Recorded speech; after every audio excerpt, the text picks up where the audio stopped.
Hello, I'm your host, Ray Dogum, and welcome to VibeCast. Thank you for joining us as we explore the exciting advancements in technology-enabled collaboration to excel important drug development. Vibe Bio seeks to find every cure for every community. We think big as no one should be left behind in the pursuit of living a healthy, happy, and productive life, free from disease. Collectively, we have the skills, we have the technology, and we have the passion. We now need the community catalyst to bring it all together. That's Vibe. We see a future where communities of biopharma experts and patients collaborate to identify high potential medicines and have the ability to access capital on demand to actually develop them. The VibeCast is our weekly informational podcast where we explore some of the hottest topics in drug development and technology innovation with some of the dynamic people that make up the Vibe community. Join us to learn, imagine, question, and help us identify and develop solutions together. Our guests today are co-founders of Onchilles, Dr. Lev Becker and Mr. Court Turner. Welcome to the show, guys. Can you please tell the community a little bit about yourselves and your backgrounds and what brought you here today? And we can start with Dr. Becker. Thanks, Ray, and thanks so much for having us here today. I'm Lev. I'm a professor at University of Chicago, where my lab studies innate immune mechanisms that either contribute to or oppose disease. And as we identify mechanisms, we try to focus on therapeutically tractable pathways that we can then perhaps spin out companies to start developing therapeutics to impact public health. Prior to being at University of Chicago, I did my postdoc at University of Washington and my graduate studies in Canada at Queen's University. Thanks for having me. Welcome. Thanks. Thanks, Ray. Yeah, Court Turner. So I'm a longtime San Diego biotech resident. I think now 26 years I've been involved in early stage to late stage development for new drugs, tools, and sequencing companies. And I'm also a local venture capitalist. And Onchilles is one example where I've made friends with a scientific genius like Lev, and we put our two different sets of skills together. Mine, I'm a lawyer by background and a transactions person, to build the company based on some very important discoveries to hopefully impact patients' lives going forward. Fantastic. And we're going to get into those discoveries in this episode today. So really excited to be speaking with both of you. So maybe we can get started diving a little bit deeper into the story in which you guys found each other and how that happened. Yeah, feel free to start.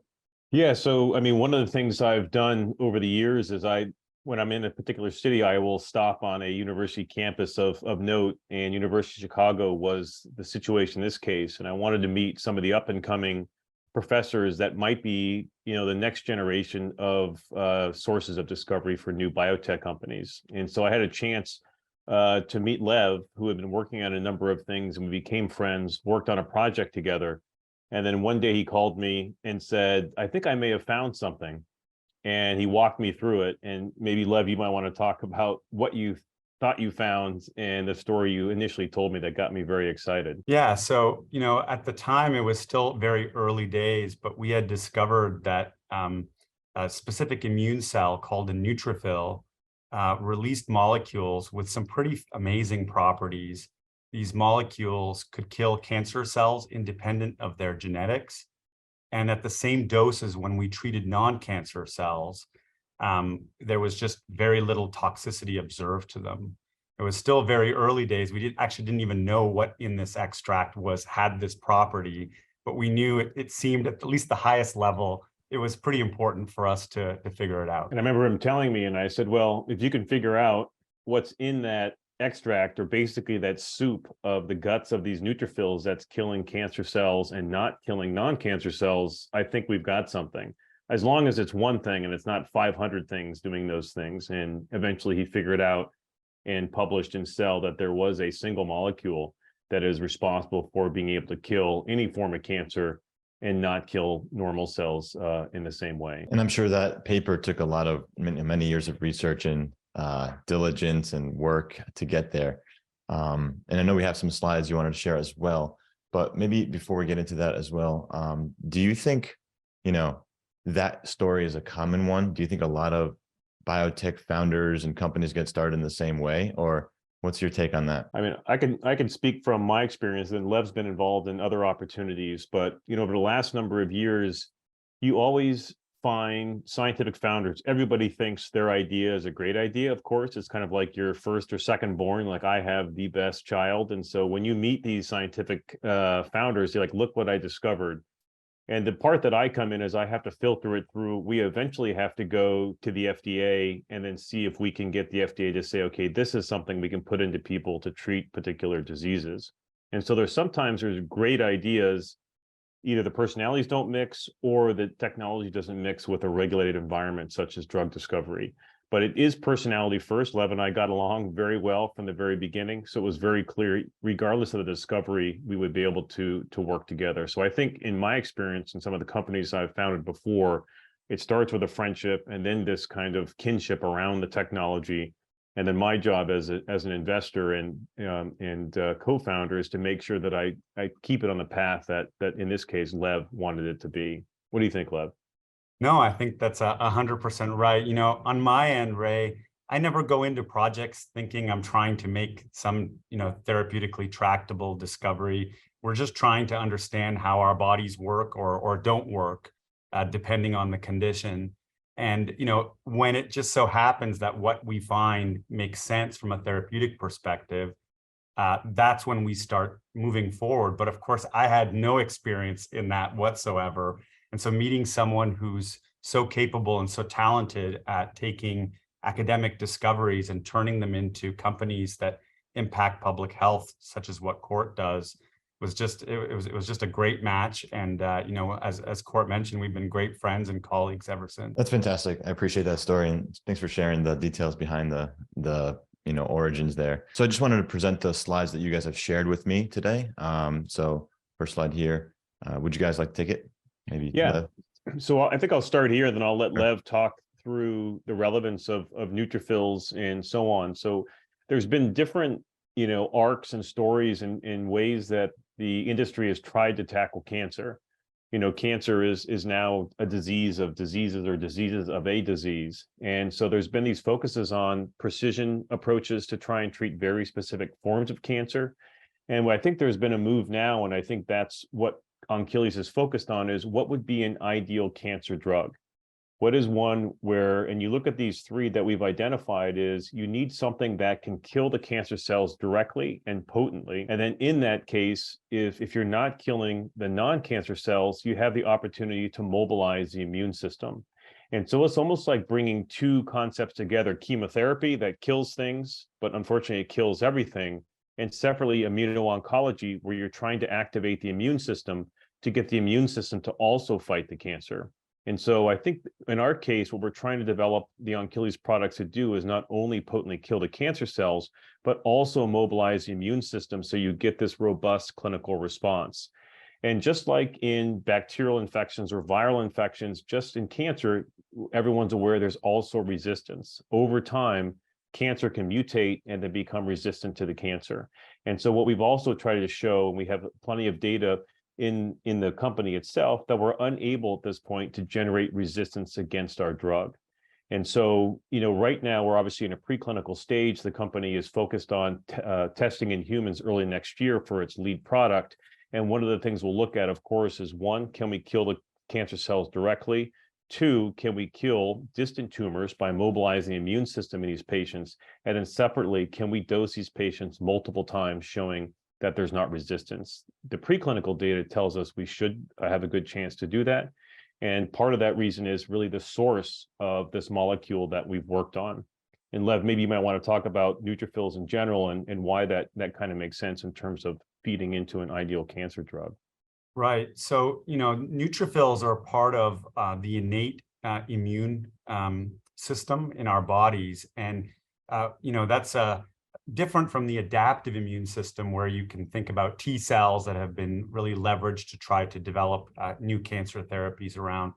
The big difference about neutrophils is that they're the first line of defense, and they don't really need to recognize what type of cancer cell it is or what the genetic mutations are. And that's how the innate immune system functions. It protects us not only against cancer, but also against parasites, bacteria, viruses. And so the idea that we could find something that's able to kill cancer cells, irrespective of their genetic abnormalities, really kind of makes sense given where we found it, which is in the system in our bodies that's evolved over many, many long periods of time in order to have this property. And if you go forward one slide, I can kind of walk you through the mechanism that we worked out and published on in Cell back in 2021. And I'm just going to start with this cartoon on the right with the green membrane. This is the cell. And the first thing that happens is that neutrophil elastase, which is the active enzyme, it enters the cell. And the enzyme is the Pac-Man in this cartoon here. Then upon entry into the cell, that enzyme is able to cleave a specific receptor called CD95, and it liberates this DD, or death domain containing component of that protein. That death domain falls off now and interacts with histone H1, which is really high in cancer cells. And then this complex sets off a series of events within cancer cells that really eliminates them efficiently and quickly. It induces DNA damage, it suppresses survival signals, it causes mitochondrial dysfunction, and it increases the effectors of apoptosis, or cell death. And what we observed is that when this combination of events happens, it happens in cancer cells, but not non-cancer cells. And so when we are in the primary tumor, we see the cancer cells getting killed off almost within 24 hours of injection of the molecule. But because we're preserving those immune cells, they kind of get reminded that there's something foreign here, and they get activated to give a secondary response can occur in the primary tumor as well as in the distal metastases. And so in this way, you have one agent that's selectively killing cancer cells, but also inducing adaptive immunity to reinforce that first wave of therapeutic efficacy. Very interesting. And, forgive me for not knowing all the details in this, but I do have some questions regarding, is this the mechanism by which the body currently sort of eliminates mutated cells or events? Because we all have cells that do mutate, but our immune system, like you mentioned, kind of resolves that. And is this one mechanism in which it does that you've discovered? That's how we think about it. Of course, there would be a lot more experiments needed to prove that this is the first sort of one of the first primordial mechanisms by which that takes place. But I think the idea that this is able to kill cancer cells irrespective of their genetics really does kind of speak to this being one of the perhaps components of the first line of defense against cancer. And the fact that it doesn't hurt the healthy cells. I think that's really great, very promising. Yeah, I may make one comment also. I mean, the Pac-Man itself, it's in a class of enzymes or of these proteins that has particular activity. And so this concept of what we call neutrophil elastase coming from neutrophils and its ability to kill different forms of cancer, it's not reserved just to neutrophil elastase. There's an elastase that's also in T cells on the adaptive side of the system called granzyme that also has a similar capability, but it needs more information in order to do that. And so what we're discovering, as I think most people know, is the body is always in this constant effort for balance. And so you have these enzymes in different systems to deal when things are out of whack. And in this case, what Lev discovered is that when these are released, not only are they released sometimes to kill other types of cells, but the ability for it to kill cancer cells wasn't discovered until this point. And the fact that Lev, I think he mentioned in the beginning, discovered these originally in ovarian cancer patients. So this isn't something that he discovered in mice in the hope to try and translate it into a human story. This was something that he originally found in humans. Right. So I know the name of the drug. I think it's N17350 for right now. So how does that work to mobilize ELANE-mediated pathway, I think, which ultimately leads, like you said, to cancer cell death? Did you discuss that, or is that sort of different? It goes through the same mechanism. So what we did is we took neutrophil elastase as a model. And because neutrophil elastase is good for what it does in the body, but it's not good for delivering as a drug. And so we had to modify it and to make a different version of it so it would be a better molecule for delivering as a drug in humans. And it goes back to my comment about the need for the body to be in constant balance. Neutrophil elastase is in a class of proteases where there are protease inhibitors in the body to make sure if there's too much protease, it sends an inhibitor to bring it back into balance.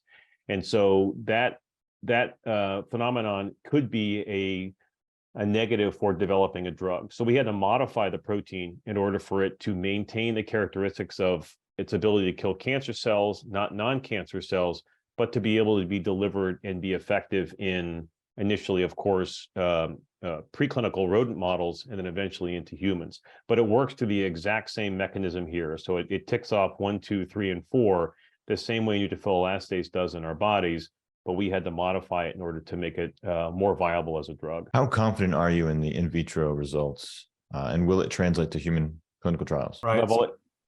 Yeah. So maybe you can go to the next slide. So I think, there's 2 points, and as Court briefly mentioned, we discovered this from patients and human donors. And the other thing that we've done is this is within Onchilles now. Onchilles has taken N17350 and tested it on freshly isolated cancer cells from ovarian cancer patients, as well as non-cancer cells from the same patients. And so you can see in blue here are the cancer cells with N17350 able to kill those cancer cells within 24 hours from isolation from the body. And then there's a sort of a sampling of all sorts of different types of non-cancer cells shown with that discrepancy between toxicity to cancer versus non-cancer. And as controls, they took doxorubicin, oxaliplatin. These are 2 standard of care chemotherapies. And of course, these are also effective at killing cancer cells, but you can see their efficacy is equal to that of killing the non-cancer cells. So I think, for the reason that the whole pathway was discovered in humans, and then now data, that within 24 hours of isolation, we can kill these cancer cells, makes us, confident that this will translate into patients. Yeah, and you can clearly see here with the N17350, you have these non-cancerous, the gray and dark blue, I guess. Mm-hmm. They're still regenerating. There's no significant deaths. And compared to the other cancer drugs here, the difference is quite stark. So that's really impressive. Interesting. And you see that, Ray, when you do even mouse studies as well, whether it's against a human cancer or a mouse cancer, if you go head to head with these standard of care chemotherapy, you'll see that it can be somewhat effective, not as effective as 17350, but you can see because they're toxic, the rodents will get sick. They'll lose weight. They'll be upset when they're on drug. I mean, they'll recover depending how long you do the study. But, really the goal is, as we talked at the beginning, it's potent. It's a potent killer. But as you see here, if it's not killing the immune cells, you're not having this safety issue. And so there's obviously a lot of data that tells us one of the other reasons we think it's going to work is that because we're leaving these other cells intact, all the information that's being released by killing these cells, these antigens, is going to be transferred to the adaptive immune response to go off and kill distant tumors in the body. As you know, Ray, most cancer patients, they don't die from the initial tumor, they die from metastases. And so why that second pillar in our ideal drug is if you can't mobilize the immune system with that initial killing, then it's going to be very difficult to really treat the patient with what they're likely to die from if not treated, which is metastases. So you mentioned that this is sort of cancer agnostic. You can sort of treat many different cancers with this, but I think I read on your website or somewhere that it is focused on myeloid cancers or therapeutics. Is that correct?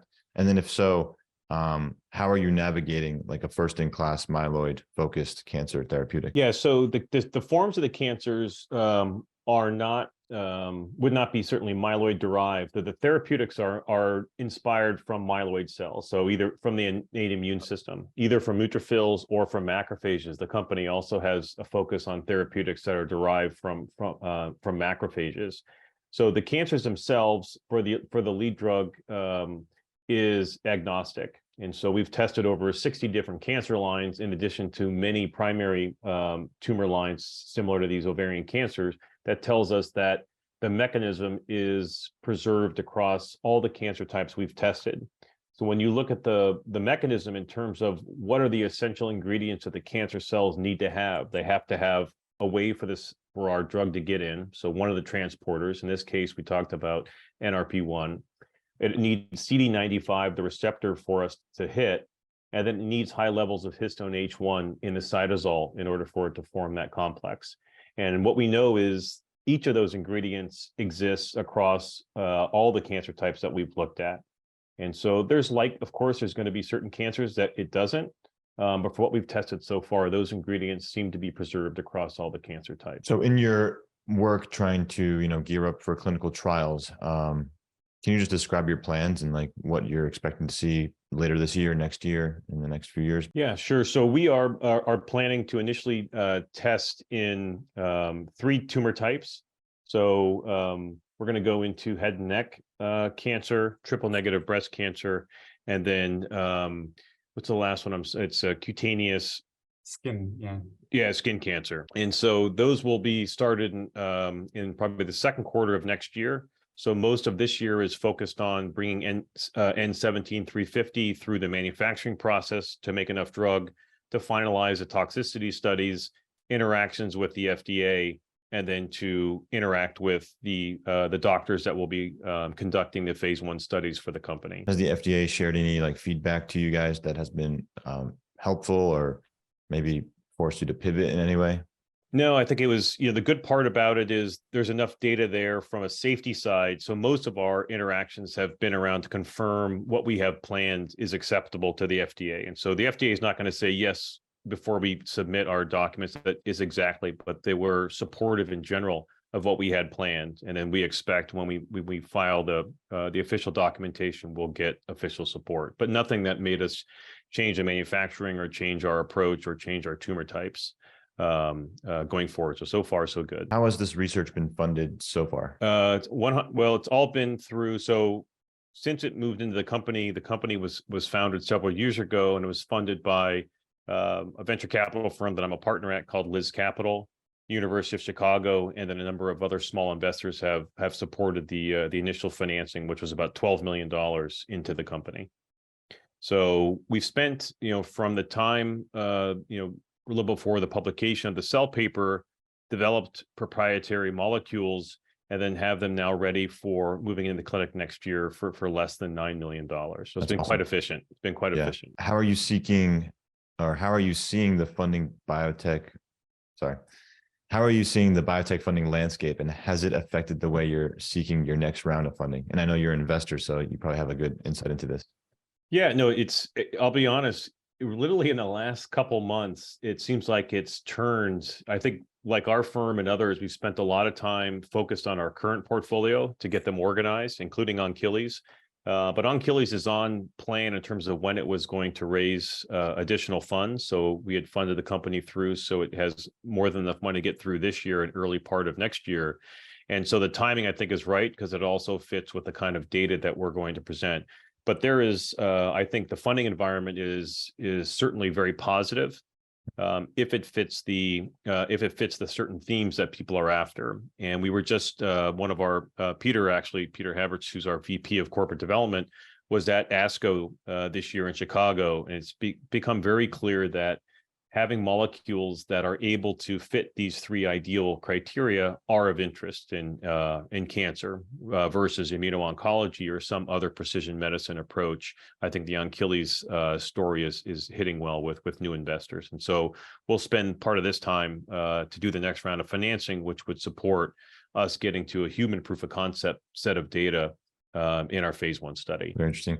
So at Vibe Bio, we focus on helping early stage biotech companies sort of overcome that next inflection point so that they are able to fund or receive funding for their next milestones, let's say.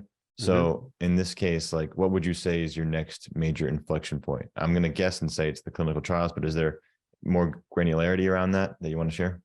Yeah, I think for us, I mean, you think about the risks for an oncology drug or a biologic like ours. One is manufacturing, is showing that we can make the drug at reasonable yields, which for Achilles, we believe we can. And then secondarily is safety. is doing the GLP tox studies in the relevant species, showing that the drug is safe, and you've got enough of a window between efficacy and safety to be able to treat patients. So I think for this stage, when you're just about ready to go to the clinic, those are always the two primary. We have more than enough efficacy in the preclinical models, but I think for Onchilles, that represents the biggest source of focus for an investor from a risk side. Very interesting. Thanks for sharing that. Yeah. When do you expect the next influx of capital, and how much are you expecting to be brought in? Yeah, so we're raising, the next round will be $30 million, so $30 to $35 million. And the expectation it would close sometimes in the August timeframe. And so that would allow us to essentially go full speed ahead on the manufacturing side. As everybody out there knows, when you're developing a biologic versus a small molecule, a biologic manufacturing process is extremely expensive. And so that will kick off the manufacturing process, run the GLP tox studies, and then, of course, fund the phase 1 studies early part of next year. So we will have, that money will support through data readout for the first phase 1 study, and also bring our second program to phase 1 readiness. And so at that point, coming out of this round of financing, the company will be in a very good position from a pipeline perspective, assuming everything works well. Right, definitely. And that's really exciting. It sounds like you have a really eventful year ahead of you guys, and also next year too. So we wish you, VibeBio, the team, community, hopefully, wish you the best of luck, so that we can, as a society, get better treatments. So really fortunate to have people like you working on this sort of research. Final question, and then we can kind of wrap up here. What are some of the main challenges that you need to overcome? And you kind of discussed some, but are there any business challenges that are also top of mind for you? I think, it's always, and then Lev can do it from the research side. I think, what we're always figuring out, and there's a little bit of time coming out of the pandemic, it might be very specific to this time frame. It's really from the talent side. It's really from getting the right team members, because, this is it's not a wild idea, but it's certainly not very straightforward in the sense that I've got a target, I want to make a small molecule, and then we're going to run the study. This is, you have to now there's other papers that are coming out that are validating Lev's original work, but you have to find talent that says, look, if we get this to work, it's going to be amazing. And you really need to find team members that kind of buy into that and want to show up every single day in the lab and really go after it. And we've had to kind of go through a transition period from a talent side to figure out what's the right mix in terms of being able to get that done. We're at that point now. But I can tell you 2 years ago, as we were going through recruiting and so on, that was one of our bigger challenges. I think we knew what we had to do. Big Pharma had made it very clear to us what kinds of experiments they wanted us to run, what kind of data is of most value. But I think talent was the area for me, as the executive chair, the most challenging in terms of getting the right composition of team members. Lev, what do you think from the research side, other than it's biology and it's always difficult? Yeah, I mean, I obviously, the more successful you are on the research side, the easier it is for people to be motivated. We recently shared some data at the AACR on Achilles had a poster there, and some of the data that was shared was pretty remarkable, at least in terms of, what I've seen as anti-cancer agents, where, one injection, 24 hours later, the tumor is completely gone. And, and that also left mice with durable memory that they would resist getting that same cancer 90, even 150 days post-challenge. And so, that type of efficacy is really exciting. And I think, people that work at the company can kind of rally around that. And it's always exciting to work on things that are working and working very well. So that's fantastic. Thank you both for that. So again, I just want to thank you both for being on the show and sharing a little bit about Onchilles and the progress you guys have made so far. This is your opportunity to kind of share anything else with the community, whether that's maybe new openings for new positions in the lab or on the business side of things, or anything else for others to kind of learn more about you or how they can find out about you. Yeah, just as a matter of trivia, so maybe it's obvious to the audience, we named the company Onchilles, and there's a good Slack going back and forth between Lev and I many years back when we started the company, but it's called Onchilles because we believe Lev discovered the Achilles heel of oncology, which was this ELANE mediated pathway. We do have open scientist and senior research associate positions at the company as we kind of move the programs forward. And once we close this next financing, we'll also be hiring other positions to kind of blend things out. So you can certainly find all of those posted at onchillespharma.com if there's interest for that. We're based in San Diego. We have a full lab, office space, vivarium, and so on, and kind of state-of-the-art lab space in San Diego. Lev, anything else you might want to comment? I mean, as this has been your life for a long time. No, the only thing I want to say is that, it took us a long time to come up with that name. Yeah. It was not Great name. It took us a very long time to get there. And I can't even remember some of the bad ideas we had along the way, Court. But we had a lot of bad ideas. Let's put it that way. That's true. That is very true. And I'm sure for many, cancer patients out there, they're hoping that this is the Achilles heel of cancer. So that's all right. Yeah. A couple of things I actually wanted to point out quickly that I did see on your website about both of you, and I think the audience community might be interested is, Dr. Becker, you like to play poker. That's right. And Mr. Turner, you could dunk a basketball in high school, so you're probably 6 foot something, right? No, I'm only 5'11". That's why it's interesting. Oh, okay. There you go. Cool. But yeah, basketball was my obsession. Yeah. So yeah, and Lev still gets to play poker, but he's got that mind. It's not fair. So he used to be a chess champion. Now he's a poker champion. Yeah, it's a hobby I picked up over the years, and I've always enjoyed playing. Yeah. That's great. Yeah. I like to play once in a while too. Thanks, both of you. I appreciate it. And looking forward to hearing from the community. So if you're listening, watching, feel free to, leave some comments, share this, and, let's cure cancer together. Thank you. Right. Thank you, Ray. Thank you, Ray.